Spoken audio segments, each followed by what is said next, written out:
जयति परम ज्योति समं समस्तैरनन्तपर्यायै दर्पणतल्लिव सकला प्रतिफलति पदार्थमालिका यत्र गुरुवः पान्तिनो नित्यं ज्ञानदर्शननायका चारित्राणौ गंभीरा मोक्षमार्गोपदेशका। अहिंसा परमो धर्म की परम पूज्य आचार्य भगवंत गुरुदेव श्री विद्यासागर जी महाराज की, वर्तमान आचार्य परमेष्ठी मुनिराज श्री समय सागर जी महाराज की, समस्त मुनि संघ की।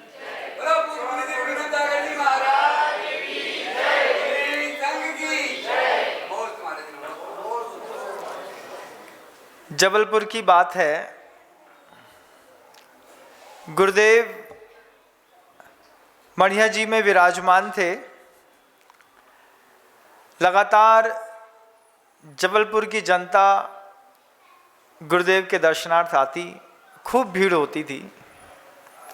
प्रायः करके गृहस्थों का एक संवाद गुरु जी के साथ जरूर होता था।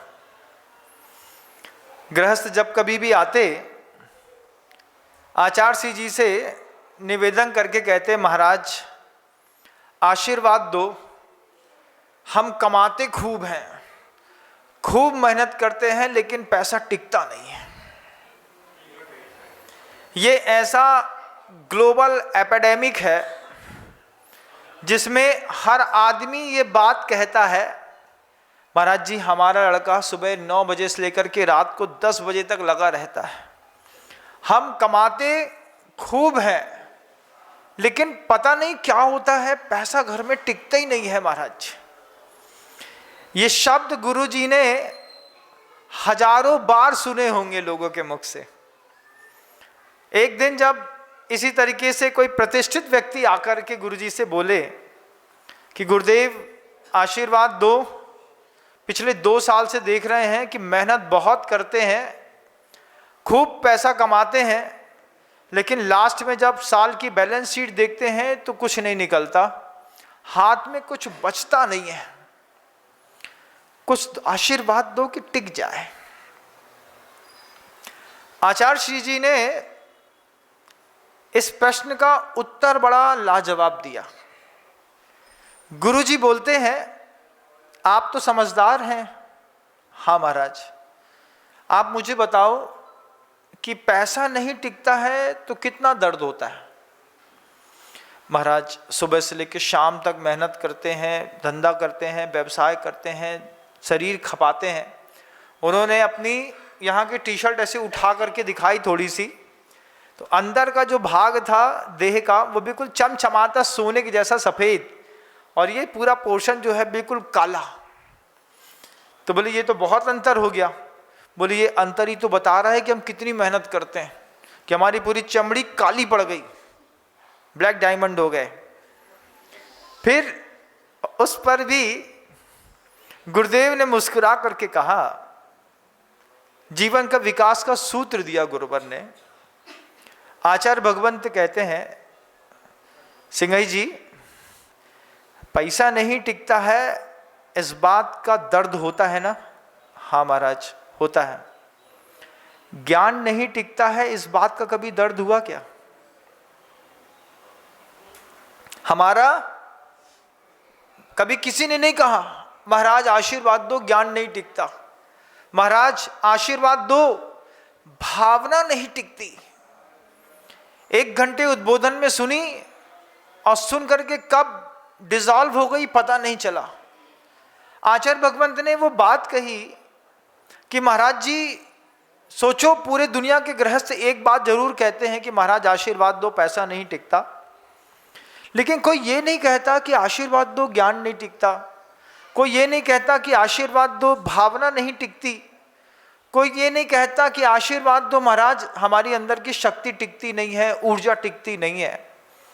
इनके नहीं टिकने का आपको कोई दर्द नहीं होता? भावना कल सुबह बहुत अच्छी बनी होगी, परसों बनी होगी, 1 घंटे में कहाँ चली गई पता नहीं चला। मंदिर गए, आधा घंटा बहुत अच्छी भावना बनी, कहाँ बह गई पता ही नहीं चला। गुरु का प्रवचन 1 घंटा गौर से सुना, सुनने के बाद कल क्या बोला था आज याद नहीं है, किसी को याद नहीं है। रोज एक नया प्रवचन सुनते हैं आप। कभी गुरु के पास जाकर के कहा, महाराज इतना तो आशीर्वाद दो कि आपका एक प्रवचन की 4 लाइनें टिक जाएं। टिकती नहीं है। मेहनत तो बहुत करते हैं हम, हर क्षेत्र पे मेहनत करते हैं, बहुत सारा कमाने की, धर्म कमाने की बहुत मेहनत करते हैं, सुबह से लेकर शाम तक लगे रहते हैं। लेकिन कभी ऐसा गुरु से बोलो कि कितना धर्म करते हैं, टिकता क्यों नहीं है? इतना प्रवचन सुनते हैं, टिकता क्यों नहीं है? इतनी शक्ति का संग्रह करते हैं, टिकता क्यों नहीं है महाराज? सिर्फ पैसा नहीं टिकता है, इसका उत्तर आप गुरु से चाहते हैं। भावना नहीं टिकती है, इसका उत्तर कभी नहीं चाहते। प्रवचन सुनाया महाराज जी ने, आचार्य महाराज जी ने 55 साल तक लगातार उद्बोधन दिए। आप मुझे बताओ कौन सा प्रवचन गुरु जी का आपको मुंह जबानी याद है? इतने बड़े महान आचार्य की दी हुई देशना हमारे मस्तिष्क में नहीं टिक पाई, हमारा ज्ञान नहीं टिक पाया, इसका कोई गम नहीं है। हमारी पूरी शक्ति बस एक चीज पे कंट्रोल्ड है, पैसा नहीं टिकता। आशीर्वाद दो। धन के लिए नहीं, धर्म के लिए भी आप बहुत मेहनत करते हैं। पर्युषण पर्व में आप सबकी मेहनत देखी है, सबने, पूरी दुनिया ने देखी है। सुबह 5 बजे से लेकर के रात को 10 बजे तक, फिर सुबह 5 बजे से फिर कंटिन्यूटी 240-50 घंटा जो आपने साधना की है, वो कोई सामान्य साधना नहीं थी, बहुत गजब की साधना थी। लेकिन वो 10 दिन की साधना 11वें दिन कहां बह गई? 10 दिन की साधना 10 दिन की रात को 12 बजे सराफा में कहां बह गई? एक बार बताना। अनंत चौदस की रात के 12 बजे आप पहुंच गए होंगे, भैया 12 बज गए, अब हम स्वतंत्र हुए। क्या? 56 दुकान में पहुंच जाओ, सराफा में पहुंच जाओ, नेमा जी की कुल्फी मिलेगी, सांवरिया की खिचड़ी मिलेगी, कहीं किसी का कुछ मिलेगा। अभी बहुत ज्यादा समय नहीं हुआ परिव्राज पर्युषण को गए हुए, मुश्किल से 4 दिन है ना।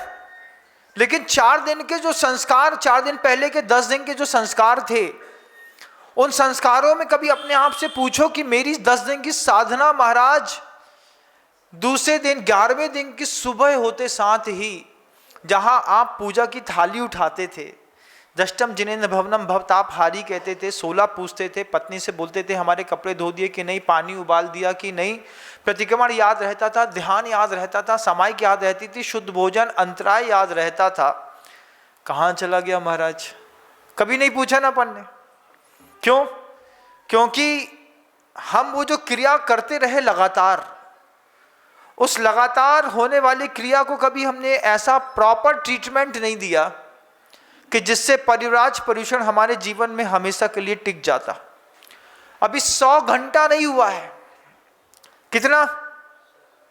पर्वराज पर्युषण पर्व को गए 100 घंटे नहीं हुए, हमने इतना विस्मृत कर दिया, भूल गए कि कब आए थे पर्वराज पर्युषण पर्व, कौन सी तारीख को शुरू हुए थे, कौन सी तारीख को खत्म हुए। सोचने विचार के याद, मेमोरी में याद करना पड़ेगा। आचार्य भगवंत कहते हैं कुछ इस तरीके का पुरुषार्थ, कुछ इस तरीके का जीवन अपने जीवन में स्थापित करो। कैसे स्थापित करें महाराज? क्या करें कि धन टिक जाए, क्या करें कि धर्म टिक जाए, क्या करें कि ज्ञान टिक जाए, क्या करें कि शक्ति टिक जाए? आचार्य भगवंत ने बहुत गंभीर उत्तर दिया। गुरुवर कहते हैं देखो, कोई भी चीज क्यों नहीं टिकती है, इसका एक बार अन्वेषण करके देखो। अन्वेषण, कोई भी चीज है, आपका ज्ञान है, आपका धन है, आपकी शक्ति है, आपकी यश कीर्ति है, आपकी प्रसिद्धि है, आपका टैलेंट है, कोई भी चीज है, टिकती क्यों नहीं है, एक बार अन्वेषण करके देखो। तो आचार्य श्री जी ने अन्वेषण के लिए एक नया विजन दिया, वो विजन आपके बीच में भी रखता हूं। गुरुवर कहते हैं कि एक हर व्यक्ति का एक आभा मंडल होता है कि नहीं? मुझे दूर से देखेगा आदमी, ऐसा खींचेगा, महाराज जी वो बैठे हैं। ऐसा नहीं कि मुझे देख करके खींचेगा, आपको देख करके भी कोई खींचता है। देखो दीदी वो बैठी हैं, आंटी वो बैठी हैं, भैया वो बैठे हैं, भाभी वो बैठी हैं। प्रत्येक जीवधारी का एक आभा मंडल होता है, और साथ ही साथ प्रत्येक वस्तु का भी एक आभा मंडल होता है। दोनों चीजें हैं, इसको गौर से समझने की कोशिश करिएगा कि वस्तु का आभा मंडल होता है कि नहीं? होता है महाराज। जब आप एक अच्छी साड़ी पहनते हैं, वो निर्जीव है, लेकिन उससे आपका इंप्रेशन डेवलप होता है। जब आपके हाथ में एक सोने की अंगूठी होती है, एक हीरे की अंगूठी होती है, तो निर्जीव वस्तु का भी एक आभा मंडल होता है, लेकिन निर्जीव वस्तु का जो आभा मंडल होता है वो स्थायी होता है, उसमें परिवर्तन नहीं होता। लेकिन व्यक्ति के आभा मंडल में परिवर्तन होता है, व्यक्ति का आभा मंडल परिवर्तनशील होता है। फिर गुरुदेव कहते हैं कि आप एक बार देखिए कि कितनी निर्जीव वस्तुओं के आभा मंडल को आपने दूषित किया है। निर्जीव वस्तुओं में आप क्या गिनते हैं बताइए? कोई चीज ऐसी संसार की बताइए मुझे जिसमें आप जीव नहीं मानते हैं। फिर आचार्य श्री जी ने जब ये शब्द कहा, मान लीजिए हीरा की अंगूठी है, निर्जीव है, तो फिर गुरुजी कहते हैं हीरा की अंगूठी है, निर्जीव है, थोड़ी देर के लिए हो सकता है उसमें कोई जीव आ गया हो, क्योंकि हमारे यहाँ जैन शासन में जल कायिक, वायु कायिक, वनस्पति कायिक, अग्नि कायिक, पृथ्वी कायिक, इनमें कायिक शब्द जोड़ा है। तो कायिक शब्द जोड़ने का मतलब है कि उसमें जीव हो भी सकता है और नहीं भी हो सकता है, दोनों चीजें संभावना रहती हैं। तो जीव जो नहीं है, निर्जीव वस्तु का आभा मंडल है। आपने एक नेकलेस पहना हुआ है, आपका चेहरा क्या दिखता है ये बात की बात है, लेकिन अगर आपने प्योर डायमंड का नेकलेस पहना है तो आपको आदमी बाद में देखा कि पहले नेकलेस को पहले दूर से आंख से ट्रीटमेंट ले लेगा, ये क्या है, पक्का 7 लाख से कम का नहीं है। आदमी ऑब्जर्वेशन कर लेता है सबके साथ, ये एक ह्यूमन साइकोलॉजी है। और माँ बहनें इसलिए भी आभूषण पहनती थी कि आभूषण को देखने के चक्कर में किसी व्यक्ति की दृष्टि हमारे चेहरे पे ना पड़े। आभूषण में देखने पर नजर से बच जाते थे, बुरी नजरों से भी, इसलिए भी आभूषण पहन करके आदमी का माइंड डिस्ट्रैक्ट कर दिया जाता था। अंगूठी दिख रही है, अब आदमी की अंगूठी दिख रही है तो हमको तो देख ही नहीं पाया, तो हमारे भी गुण इत्यादि की सुंदरता भी बढ़ती थी और गुणों की उस सुंदरता की रक्षा भी होती थी। ये आभूषण दोनों में काम करते थे। अब आप देखिए कि सोना है, कोई हीरा है, मान लीजिए जमीन है जहां पर आप बैठे हैं, है ना, इसमें अभी आप मानते हैं कि इसमें कोई जीव नहीं है, हम भी आपकी बात मान लेते हैं कि अभी तत्काल में कोई जीव नहीं है, लेकिन उस स्थान में, उस वस्तु में सामर्थ्य है कि कोई जीव इसमें आकर के रह सकता है। और अगर मान लीजिए आपकी हीरे के अंगूठे का जो हीरा है उसमें कोई की हीरा क्या है, पृथ्वी कायिक जीव है ना, पृथ्वी कायिक है, पत्थर ही तो है, और पत्थर को पृथ्वी कहते हैं, और पृथ्वी में जीव आकर के रह सकता है। तो आपके उस हीरे के ऊपर भी, हीरे के अंदर भी कोई जीव, पृथ्वी जीव आकर के उसमें स्थापित होकर के उसमें जीवन जी सकता है। अब गुरुजी कहते हैं कि निर्जीव वस्तु का आभा मंडल परिवर्तित नहीं होता, ये तो तय है, लेकिन सजीव वस्तु का आभा मंडल परिवर्तनशील है। और जो सजीव व्यक्ति का, जीव का, व्यक्ति का, वस्तु का आभा मंडल परिवर्तनशील है। एक बार आप मुझे बताइए कि ऐसे कितने जीव हैं जिनके आभा मंडल आपके द्वारा प्रभावित होते हैं? आभा मंडल कैसे प्रभावित होते हैं महाराज जी? मान लीजिए हीरे की अंगूठी है, वो जीव है। अब जीव है तो उसमें कसाय है, उसके कसाय के प्रस्तुतिकरण का अपना अपना सौंदर्य है। जैसे संगी पंचेंद्रिय मनुष्य हैं, हम हैं, आप हैं, तो हम और आप जब कसाय का प्रस्तुतिकरण करते हैं तो हम पांचों इंद्रियों से करते हैं। हमारी आंखें लाल हो जाती हैं, कान गलत सुनने लगते हैं, जबान लड़खड़ा जाती है, हाथ उठने लगते हैं, हमारे यहाँ का सेंस खत्म हो जाता है। जब कभी भी झगड़ा होता है तो देखा, जब झगड़ा होता है, जब हम झगड़े में गिरते हैं तो हमको नहीं लगती। कभी भी आजमा के देखिएगा, झगड़े में आप किसी को धक्का मार दीजिए, झपट्टा करते करते झपट्टा मार करके दोनों जन गिर जाओ, तो पीठ के बल गिरे, घुटने के बल गिरे, हड्डी के बल गिरे, किसके बल गिरे आपको कभी पता नहीं चलेगा। बाद में बस ये लिखेगा खरोच आ गई, ठीक है, दर्द कोई दर्द वर्द नहीं। क्यों? क्योंकि पांचों इंद्रियों से हम अपने कसाय का प्रस्तुतिकरण करते हैं, और उसके साथ साथ मन से भी हम कसाय का प्रस्तुतिकरण करते हैं जब हमारे जीवन में कोई प्रतिकूलता आती है तब। अब बहुत गहरी बात समझने की कोशिश करिएगा।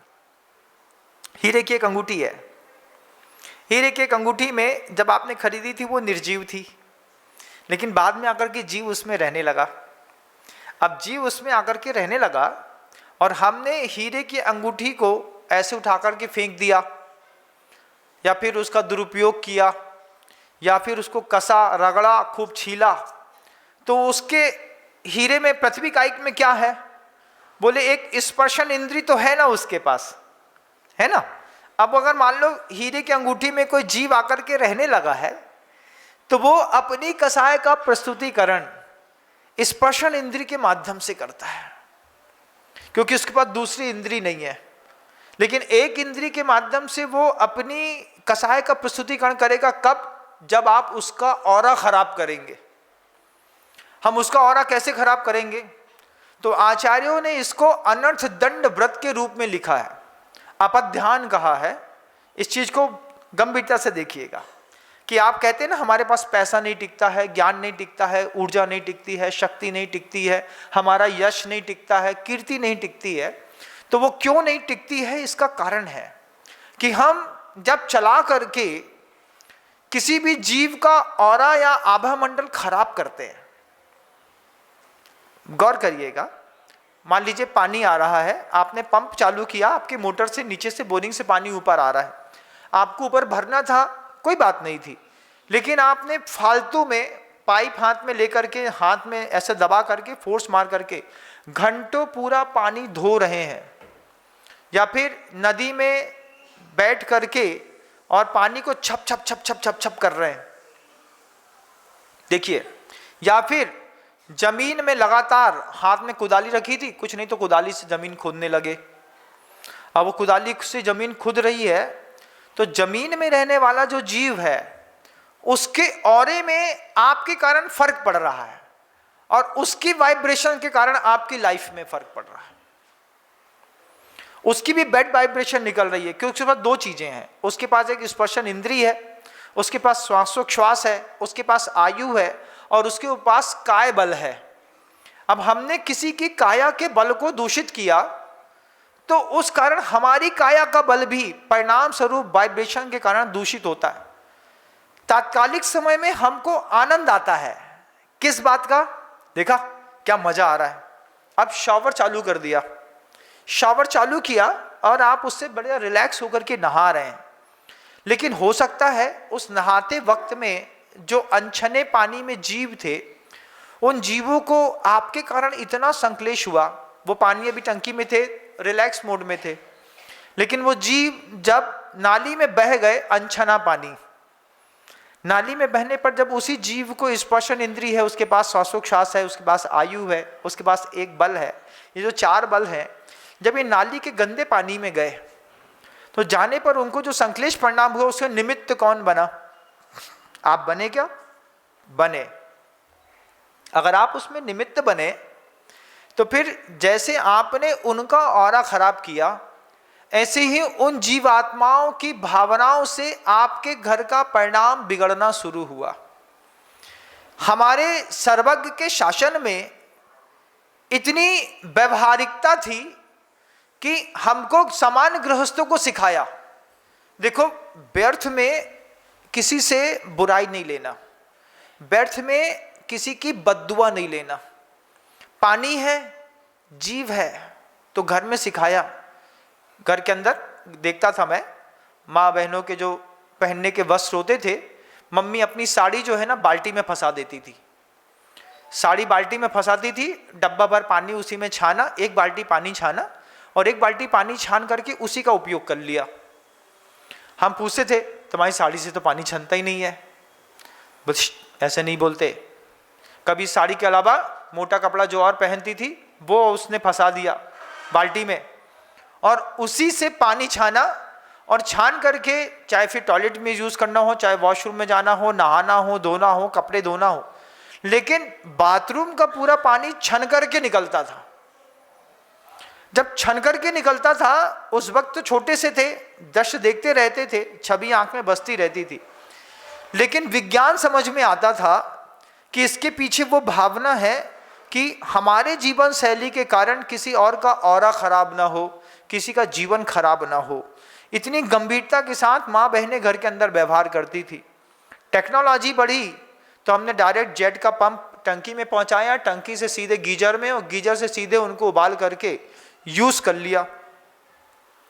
यूज करने पर आपको महसूस नहीं हुआ, लेकिन आपकी जिंदगी में परिवर्तन बहुत आया। फिर आपके लिए वो जो सब्जियां वनस्पति काई थी, अब उसके सामने जब उसके ऊपर पेस्टिसाइड डाला गया, सजीव है ना, तो लौकी रोज बढ़ रही है, उसके अंदर जीव है, उसका ऑरा किसने खराब किया? तो उस किसान ने खराब किया। फिर उस ऑरे से जो कंजम्पशन उसने अपने अंदर ले लिया था, जो पेस्टिसाइड ले लिया था, उसने आपका ऑरा खराब कर दिया। अंदर जाकर के वही अन्न अब हमारी शक्ति के वर्धन में काम नहीं आता। अब उसी अन्न को खाकर के हमारे शरीर के रोग प्रकोपित होते हैं।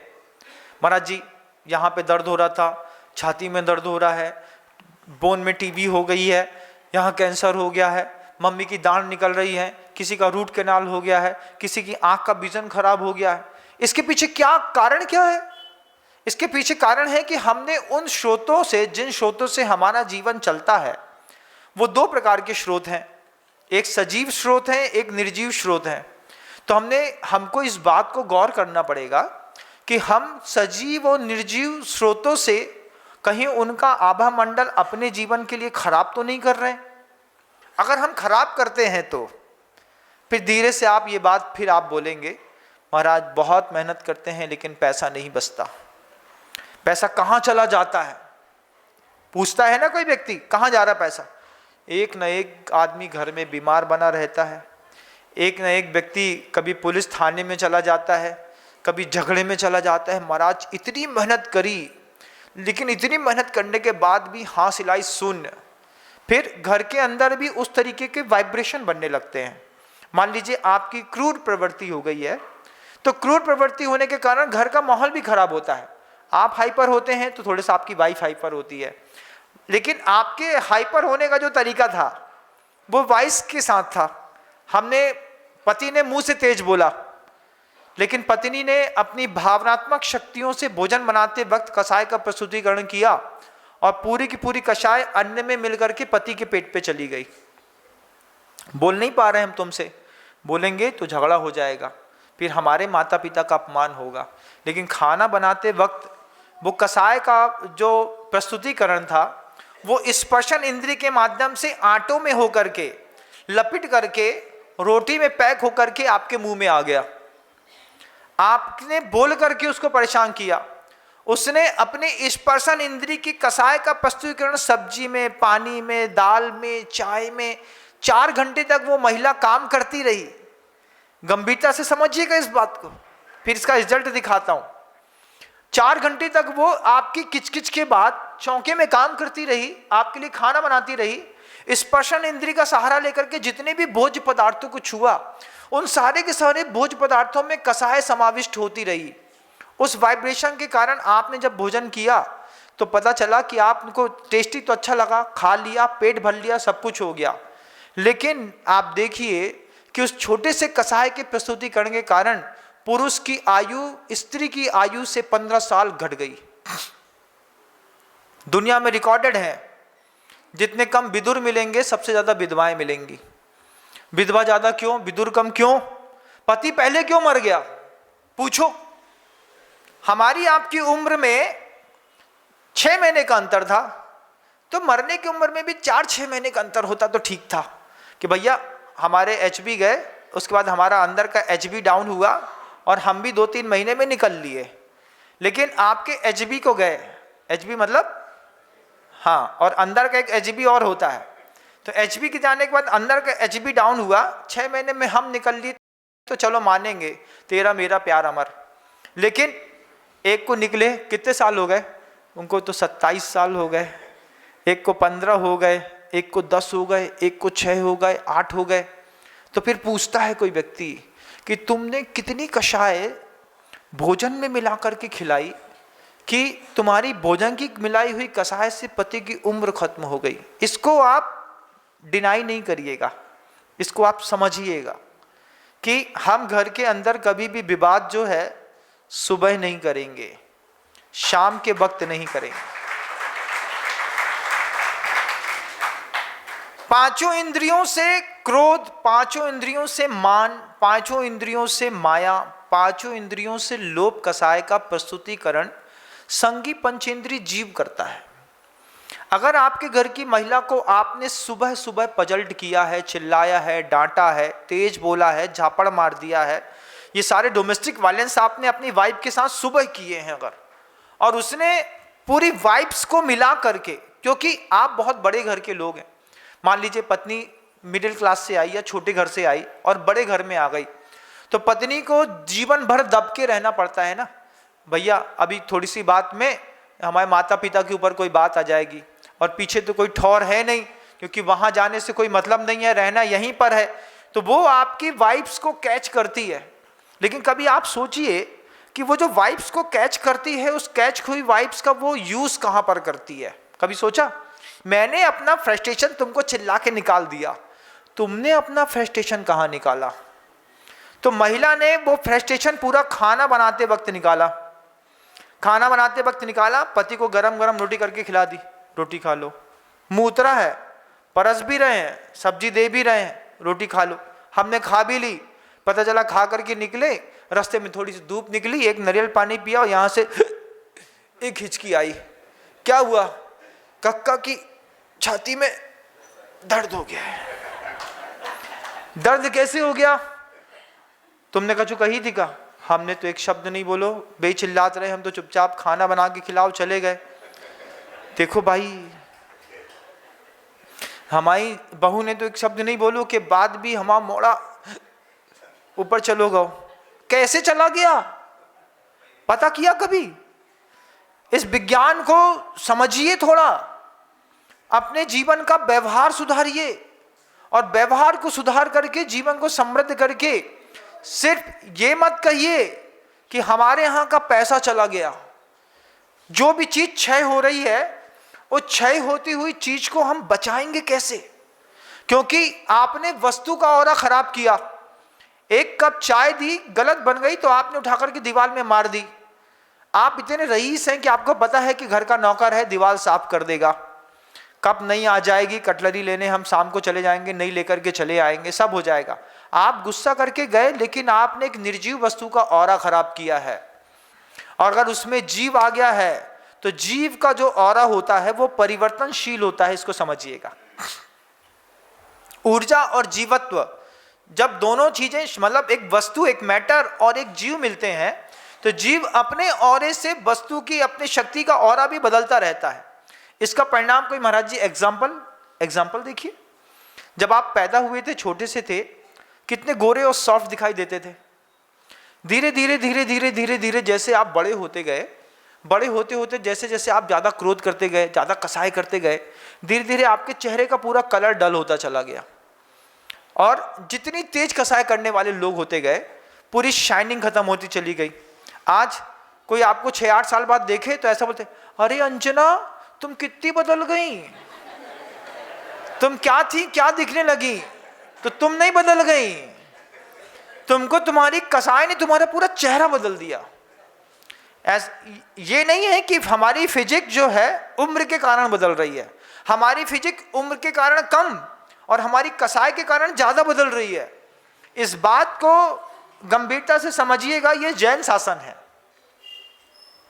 आपको समृद्ध होने के टूल्स दिए जा रहे हैं। आप इसको रूल्स कह दो, सिद्धांत कह दो, नीति कह दो, न्याय कह दो, आगम कह दो, कारिका कह दो, उद्बोधन कह दो, प्रवचन कह दो, हिंदी में समझो, संस्कृत में समझो, अंग्रेजी में समझो, लेकिन इस बात को समझो कि हमें किसी का ऑरा खराब नहीं करना है। फिर हमने पृथ्वी कायिक का ऑरा खराब किया है, जल कायिक का ऑरा खराब किया है, हमने वायु कायिक का ऑरा खराब किया है। जब हमको पता है कि हम इसके बिना रह सकते हैं तो क्या जरूरत थी उसको चालू करने की। अब मान लीजिए पंखा है, ठीक है, आपसे नहीं सहन होता है तो आपने पंखा चालू किया, ठीक बात थी, लेकिन आपने बड़ा कूलर चालू कर दिया, 3 एसी चालू कर दिए, 1 घंटा सोए और चलते बने। इसमें भी ये भी हमारी एक जरूरत है कि हमारा कितने कम में, हिंसा में तो हो रहा है, वो हिंसा जो हो रही है, जो हमने किसी का ऑरा खराब किया है, उसके लिए हम खमामी सभ्य जीवानाम सभ्य जीवा खमंतु में करते हैं। उसके लिए हम जाकर के मंदिर जी में शांति धारा करते हैं, गज मारीम, गो मारीम, महिषी मारीम, अश्व मारीम, मृग मारीम, वनस्पति मारीम, छिन्न छिन्न भिन्न भिन्न, छिन्न छिन्न भिन्न भिन्न हम करते हैं। इससे हमको हमारे जीवन के प्रायश्चित करने का मौका मिलता है। इससे हम दिन भर में जो अपराध करते हैं तो सुबह की 15 मिनट की वाइब्रेशन से हम अपने पूरा ऑरा को फिनिश करके अपने आप को फ्रेश कर लेते हैं। दिन भर जीते हैं, शाम तक अगर हमारा ऑरा डल हो जाता है तो फिर शाम को जब हमारा ऑरा डल हो चुका होता है कसाय करने के कारण, तो हम 20 मिनट के लिए, 24 मिनट के लिए फिर मंदिर जाते हैं। मंदिर जाते हैं, प्रभु जी के सामने ध्यान से बैठते हैं या एक स्तोत्र पाठ करते हैं, एक माला फेरते हैं, सिर्फ एक माला, बहुत बड़ा काम नहीं है शाम का, सिर्फ एक माला। मंदिर जी के अंदर गए, जाकर के एक माला बैठ करके फ्रेश होकर के और फेर करके चले आए। इससे क्या हुआ? इससे हमने अपने परिवर्तनशील ऑरे में जो नकारात्मक परिवर्तन हो गए थे, 15 मिनट की मंदिर की वाइब्स में जाकर के, वो बिल्कुल एक ऐसा हार्मोनियस स्पेस है कि जहां पर जाकर के आप आनंद से भर जाते हैं। तो वहां पर जाकर के हमने 15 मिनट में अपना ऑरा फिर से रिफ्रेश किया। फिर शाम को 7 बजे से 11 बजे रात तक का हमने अपना एक बहुत अच्छा ऊर्जामय काम कर लिया। सब लोगों को इस बात की एक आदत डालनी चाहिए, दिन भर अपने वर्किंग टाइम पीरियड के जो कपड़े होते हैं वो आपको आपके घर के अंदर यूज नहीं करने चाहिए। उसको छोड़, शाम को 7 बजे एक बार चेंज कर लीजिए। 7 साढ़े 7 बजे के बाद जाइए, आपने जब भोजन कर लिया है, भोजन करने के बाद अपने हाथ मुंह धो लीजिए और फ्रेश हो लीजिए, एक बार चेंज करिए। चेंज करने से दिन भर की जो बैड वाइब्रेशन होती हैं वो सब अलग हो जाती हैं। इनका बहुत फर्क पड़ता है इन सब चीज़ों का, क्योंकि गृहस्थी है। अब बहुत सारे लोग होते हैं ना, सुबह एक सर टांगी, रात में तो सीधे 11 बजे रात को उतारी। दिन के भाग को 2 भागों में शिफ्ट करिए, सुबह 6 बजे से लेकर के शाम को 6 बजे तक एक भाग, फिर शाम के 6 बजे से लेकर के रात के 10-11 बजे तक का एक दूसरा भाग। जब आप इस तरीके से भाग को डिवाइड करके जीवन जिएंगे, आपका लाइफस्टाइल और कंट्रोल्ड हो जाएगा। और दुनिया भर के जो फ्रस्ट्रेशन वाला माहौल दिमाग के अंदर है, जब आप बार बार कह रहे हैं महाराज इतनी मेहनत करते हैं पैसा नहीं टिकता, गुरुजी कहते हैं आपको संग्रह करना तो आता है लेकिन संग्रहित चीज को संभालना नहीं आता। संग्रहित चीज को संभालना नहीं आने के कारण आप लगातार संग्रह में लगे हैं, जॉब पे लगे हैं। सुबह 8 बजे कार्ड पंच करना पड़ता है, शाम को 8 बजे छुट्टी मिलती है, 12 घंटे की ड्यूटी देता है आदमी। लगे हैं संग्रह करने में तो लगे हैं, लेकिन जिसके लिए कर रहे हैं उसको संभालना अगर नहीं आता है तो उसको संभालने के लिए ये बात हमेशा दिमाग में रखिएगा। ट्रिक चाहिए ना, हम किसी का ऑरा खराब नहीं करेंगे, ना पृथ्वी कायिक का करेंगे, ना जल कायिक का करेंगे, ना वायु कायिक का, ना वनस्पति कायिक का, किसी का ऑरा खराब नहीं करेंगे। और करना पड़ गया तो प्रश्न उठता है ना। अब बाजार से भिंडी लेके आए, अब हमको तो नहीं पता कि इस भिंडी में कितना पेस्टिसाइड था, ये भिंडी जब पेड़ में टंगी थी तो इसने कितना दर्द सहा, क्या हुआ। बिल्कुल सही बात है, आपको नहीं पता, करेक्ट। अब क्या कर सकते हैं महाराज जी? तो जब इस तरीके का भोजन आपके पास आता हो, मान लीजिए झगड़ा है घर के अंदर, विषाद हो गया है, मम्मी घर के अंदर चौके में पोहा बना रही है और यहाँ दादू या बड़े पापा या कोई चिल्ला रहे हैं, तो जब कभी भी भोजन पानी कुछ भी मुंह में डालिए, जापानियों से सीखिए। उस भोजन के सामने वो पहले एक बार नमस्कार कर लेते हैं, ये मेरी वो ऊर्जा है जिससे मेरा शरीर चलने वाला है। लेकिन आप क्या कर सकते हैं कि आप अपनी थाली पूरी लगा लीजिए। थाली लगाने के बाद घर के अंदर भी 9 बार नमोकार मंत्र पढ़ लीजिए। नमो सिद्धार्थ नमो हरण नमो जन। ऐसा करके मत पढ़िए, कोई बात नहीं, सामान्य से उसको देखते देखते 9 बार नमोकार मंत्र बोल दीजिए। तो 9 बार नमोकार मंत्र बोलने से उस पूरे की पूरी सजी हुई थाली का जो जहर है, इस मंत्र के प्रभाव से वो जहर नष्ट हो जाएगा।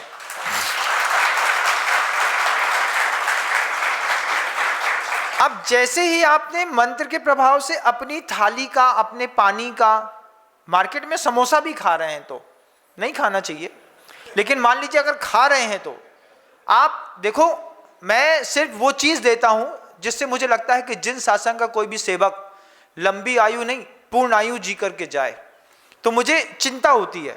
जैसे आपको अपने बच्चों की चिंता होती है ना, ऐसे मुझे पूरी समाज की चिंता होती है। जब कभी भी कोई जिन धर्म का एक छोटा सा बच्चा भी ये दिखता है ना, तो मैं इसको देख करके भी एक चीज सोचता हूं, छोटे से बच्चे को भी, कि ये उस शासन, उस संस्कृति को संभालने वाले कुल में पैदा हुआ है, कि इसको संभालना हमारी जवाबदारी है। वो नहीं जानता, हम तो जानते हैं, हमको तो पता है कि तुम्हारी कीमत क्या है। तुमको भले नहीं पता कि तुम्हारी कीमत क्या है, हमको तुम्हारी कीमत पता है। फिर तुम चाहे काले हो, चाहे टेढ़े हो, चाहे मेढ़े हो, चाहे छोटे हो, चाहे बड़े हो, चाहे गरीब हो, चाहे अमीर हो, लेकिन जिन कुल में आए हो तो तुम्हारी कीमत कुछ ऐसी है जैसी दुनिया में किसी की कीमत नहीं है।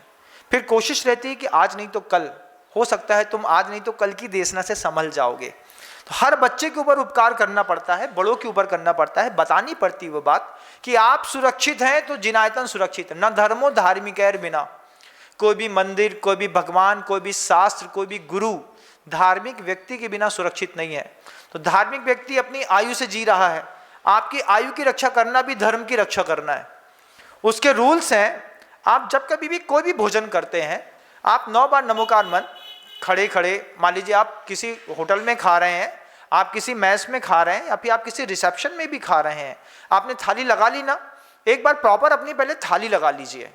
थाली लगाने के बाद खड़े खड़े ही सही, बड़े कोट सूट पैंट टाई सब पहने हैं, अच्छा डीओ लगाए, सब ठीक है, अपनी जगह है, लेकिन आप 9 बार नमोकार मंत्र पढ़ के ही भोजन करें, पानी पिएंगे, तो आप उस पानी के भोजन के जहर से, उसकी कसाय से, उसके वाइब्रेशन से, उसके गलत औरे से अपने शरीर को बचा पाएंगे। और बचा लेने का कमाल रहेगा कि आप पूर्ण आयु जी पाएंगे। दीर्घायु का आशीर्वाद कभी मत मांगना किसी से, किसी से नहीं बोलना महाराज आशीर्वाद दो इनकी लंबी उम्र रहे, इनसे किसी से बोलना, गुरुदेव बोलते थे महाराज जी आशीर्वाद दो ये पूर्ण आयु कर सकें। अपनी आयु के पूर्ण करने, जितना भी आयु कर्म आपने बांधा है उसमें अकाल का मरण ना, अकाल में मरण ना हो। अकाल में मरण भोजन के कारण, अकाल में मरण विचार की शक्ति के कारण, अकाल में मरण किसी वस्तु के औरे को खराब कर देने के कारण। अब देखिए आपकी नई गाड़ी थी, नई गाड़ी तो निर्जीव थी, लेकिन बगल वाला गाड़ी वाला बाइकर्स आया, बाइकर्स ने एक स्क्रैच मार करके निकल गया। स्क्रैच मारना पर गाड़ी में स्क्रैच लोहे के ऊपर पड़ी है, जितनी गहरी स्क्रैच लोहे के ऊपर है उतनी ही गहरी स्क्रैच दिल के अंदर भी पड़ती है। 30 लाख की गाड़ी लाए थे, पहले दिन ही हेडलाइट फोड़ दी, कितना बुरा लगता है। और जब पत्नी ने फोड़ दी तब तो और कहना क्या है। फिर तो पहले दिन गाड़ी लाए, बाइक से चलाते बनती थी, तुम ही ले चलो, अब वो तुम ही ले चलो। अब जीएम की गाड़ी लाल कलर की 30 लाख वाली दे करके शोरूम से निकले, बाहर निकले नहीं कि मिसेस ने ठोंक दी, क्या कर दिया, सॉरी गलती हो गई। अब क्या सॉरी, बाहर निकल के देखा तो अभी पेमेंट पूरा चुकाया नहीं और गाड़ी की हेडलाइट टूट जाती है, तो गाड़ी में स्क्रैच कम पड़ती है, दिल में ज्यादा पड़ती है, इससे भी आयु का घात होता है। सुबह सुबह सो करके उठना पड़ता है, सो करके उठ करके 9 बार बोलना पड़ता है अपने मुख से, अपनी जिंदगी को खुशहाल बनाने के लिए। नमे किंचन, ये क्या शब्द है, नमे किंचन, मेरा इस दुनिया में कुछ भी नहीं है। ये सो करके उठने के बाद दुनिया में अभी तक सीखा होगा ना, क्या 9 बार नमोकार मंत्र पढ़ो, लेकिन 9 बार नमोकार मंत्र से ऊंची चीज है अपने आप से बोलो 9 बार बैठ करके, नमे किंचन, नमे किंचन, मेरा कुछ भी नहीं है, न राग द्वेष मेरे हैं, न पत्नी मेरी है, न परिवार मेरा है, न गाड़ी मेरी है, न व्यवसाय मेरा है। रोज 9 बार अपने आप को भी अंदर से भावना देंगे ना, धीरे धीरे धीरे धीरे करके ये जो इधर पे स्क्रैच पड़ता है, ये स्क्रैच नमे किंचन शब्द से मिट जाएगा। C4 C3 खराब नहीं होगी, L4 L5 खराब नहीं होगी, हार्ट अटैक नहीं आएगा। इसी कारण से रिंग नहीं डलेंगे। छल्ले उंगली में डले सो बहुत अच्छे, इतने डले तो बहुत खराब। कहाँ पे? उंगली में 3 छल्ले। देखो तो जो बड़े घर की 10 उंगलियों में एक एक अंगूठियाँ पहनी है, बहुत अच्छे। फिर धीरे से बताएं, इतने ही नहीं, इतने भी 3 अंगूठी पहनी है इनने अंदर पे। अच्छा, अंदर भी 3 अंगूठी पहनी है, तो अंदर की 3 अंगूठी बहुत अखरती हैं। जब वो सीधे 1,65,000 को ऐसा छल्ला, ऐसी अंगूठी जो हम देख भी नहीं पाए और हम पहन लें। किसी ने अपना हार्ट में लगने वाला रिंग देखा है क्या? दुनिया में किसी ने नहीं देखा, सबने अंदर पहना है। बस बता दिया डॉक्टर ने, भैया तुम्हें अंदर छल्ला डाल दो है। हाँ भैया, कितने? 2.5 लाख। 2.5 लाख का छल्ला अंदर डाले, इससे अच्छा है कि बाहर जो है हम 9 बार बोलें। सुबह सुबह सो करके उठ करके बोलें, नमे किंचन नमे किंचन, मेरा इस संसार में कुछ भी नहीं है। जब आप इस बात को, इस वाइब से अपने आप को भावित करेंगे, आपका ऑरा बढ़ेगा, आपको बहुत अच्छा लगेगा। अब किसी का ऑरा लोभ का है, किसी का मान का है, किसी की कसाय का है, किसी का किसी और का है। आपको लगता है कि आपके मन की बात किसी को समझ में नहीं आती, तो आप गलत फहमी में हैं। आपके मन की बात चेहरे से स्पष्टतः समझ में आती है। अगर थोड़ा भी कोई आध्यात्मिक दार्शनिक व्यक्ति है, वो चेहरा देख करके आपका ऑरा देख लेता है और वो भांप जाता है कि आप ये चाहते हैं और ये करने वाले हैं। आप अगर ये शब्द गुरु से कहते हैं कि महाराज जी घर में पैसा नहीं संभलता, आप अगर ये शब्द कहते हैं गुरुओं से, इतना कमाते हैं और इतना कमाने के बाद भी घर में कुछ बचता नहीं है, दिन रात मेहनत करते हैं। हम दुनिया भर के लोगों से कहते हैं अपना ऑरा संभालिए, आपके साथ रहने वाले का ऑरा संभालिए, निर्जीव वस्तु का अपरिवर्तनशील ऑरा बेवक्त खराब मत करिए। और अगर आपको लगे कि इसमें जीव हो सकता है, क्योंकि आपको तो गुणस्थानों की व्यवस्थाएं बताई जाती है ना बहुत ज़्यादा, पृथ्वी कायिक के 32 भेद हो गए, जल कायिक के इतने सारे हो गए, फिर इसके इतने हो गए, तो आपको सब पता रहता है कि कहाँ पे जीव हो सकता है, कहाँ पे नहीं।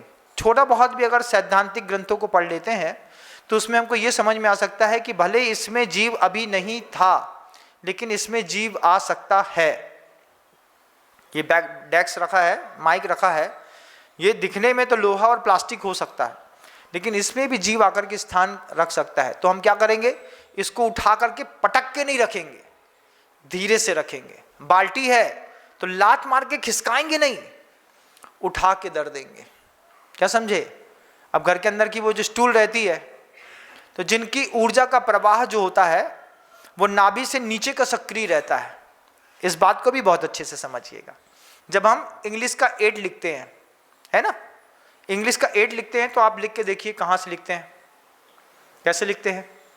जब आप इंग्लिश का 8 लिखते हैं तो बीच में एक पॉइंट टच होता है ना, जो एक केंद्र में जहाँ पर डॉट्स बनते हैं, वो डॉट्स एक्चुअल में आपका नाभि स्थान है। अब आप इंग्लिश का 8 लिखिएगा तो इंग्लिश का 8 लिखने पर आपको आपके शरीर की संरचना दिखाई देगी कि जैसे कोई बैठे हुए व्यक्ति का शेप होता है, वैसे इंग्लिश के 8 का शेप होता है। तो जहाँ पर डॉट टच होता है, एक दूसरे को क्रॉस करता है, वो नाभि स्थान है। अब उस नाभि स्थान के नीचे की जो ऊर्जा लोगों की प्रवाहित होती रहती है, मतलब नीचे के तंत्र ज़्यादा सक्रिय रहते हैं, उनके सारे काम हाथ से ना होकर के पैर से होते हैं। घर के अंदर बोलेंगे भैया एक तकिया दइयो, तकिया भी वो हाथ से नहीं देगा, वहीं से एक लात मारेगा, तकिया पहुंचा देगा। जो स्टूल वहां रख दो तो क्या करेगा, स्टूल में वहीं के वहीं जेब में हाथ डाला है, क्योंकि ऊपर का तंत्र सक्रिय नहीं है, ऊपर की ऊर्जा काम नहीं कर रही है, तो नीचे लात मारेगा, स्टूल यहाँ से वहाँ कर देगा। उनसे बोला भैया थोड़ा ये सामान उठा दो, तो सामान ऐसे नहीं उठाएगा। सामान कैसे उठाएगा, सोफा सेट में बैठे बैठे बैठे पन्नी रखी है, उसमें 3 टमाटर रखे हैं, मम्मी ने कहा टमाटर दे दो, तो पैर के अंगूठे को पन्नी में फंसाएगा और ऐसे घुमा करके जे टमाटर पकड़ो। समझ रहे हैं? ऐसा होता है कि नहीं होता है? अब आप जैसे हमारी बात सुन ली ना, अब आप ट्राई करेंगे। अब आप जैसे ट्राई करेंगे तब आपको समझ में आएगा कि इसके ऊपर का ऑरा सक्रिय है कि नीचे का तंत्र सक्रिय है। तो जिसका नीचे का तंत्र सक्रिय है उसको वासना परेशान करेगी, उसको लोभ परेशान करेगा, कषाय परेशान करेगी। जरा जरा सी बात में नीचे के तंत्र वाले, कभी आपने देखा मारे गुस्सा के, कभी आप मुट्ठी से दरवाजे में हाथ नहीं मारेंगे, लात मारेंगे खींच करके, तो पूरा दरवाजा यहाँ से वहाँ हिल गया। उस दरवाजे का भी एक ऑरा है, अगर हमने तेज लात मारी तो उसका ऑरा खराब कर दिया। उस लात का भी एक ऑरा है। अपना ऑरा भी सेफ जोन में रखिए, दूसरे के औरों को भी सेफ जोन में रखिए। ना किसी से प्रभावित होइए, ना किसी को प्रभावित करिए। निश्चित मानिए छोटी सी साधना है, धीरे धीरे शुरू करेंगे तो होने लगेगी। ऐसा नहीं कि नहीं होती, होती है। जैसे मैं आप लोगों से संवाद करता हूं तो मैं आपको सुझाव देता हूं लेकिन दबाव नहीं देता। मैंने कहा ऐसा आप कर सकते हैं, ऐसा आप कर सकते हैं, इसलिए बोला जा रहा है कि कहीं मेरी बात को सुनकर के आपका ऑरा खराब ना हो जाए। फिर हम ऐसा बोलें आपको ऐसा करना है, जैसी बोले वैसे तुम्हारा मुंह ऐसो जैसे किसमिस सुकड़ती है, ऐसे धीरे धीरे धीरे धीरे सुकड़ गया। काय इतने उदास काय, हम कछु नहीं बोल रहे। काय नहीं बोल रहे? महाराज ने कछु कह दी का? बे का समझाते हैं अपने आप को यार, सबके सामने हमें डांट दो। अब हम समझते हैं तुम्हारा किस्मत जैसा मुरझा जाएगा, तब तुमको काले अंगूर के जैसा फ्रेश रखना चाहते हैं। तो आचार्य जी गुरु भगवंत कहते थे इस बात को कि आप किसी भी व्यक्ति को सुझाव दीजिएगा, उनको बोलिएगा कि भैया आप ऐसा करें तो बहुत अच्छा रहेगा, लेकिन किसी को दबाव मत दीजिएगा।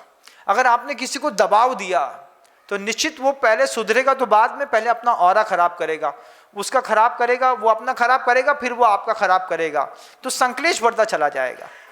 बिना संक्लेश के जीवन जीना है तो सुझाव दीजिए लेकिन दबाव मत दीजिए। इससे आप भी सुरक्षित रहेंगे, आपका ऑरा भी सुरक्षित रहेगा। शब्दों को विराम देता हूं। बहुत सारी बातें कह गया जो आपके जीवन के लिए बहुत जरूरी है, और एक्चुअल में हम इस विज्ञान को नहीं समझते हैं क्योंकि हमको किसी ने बताया नहीं है, हमको किसी ने ये बात समझाई नहीं है।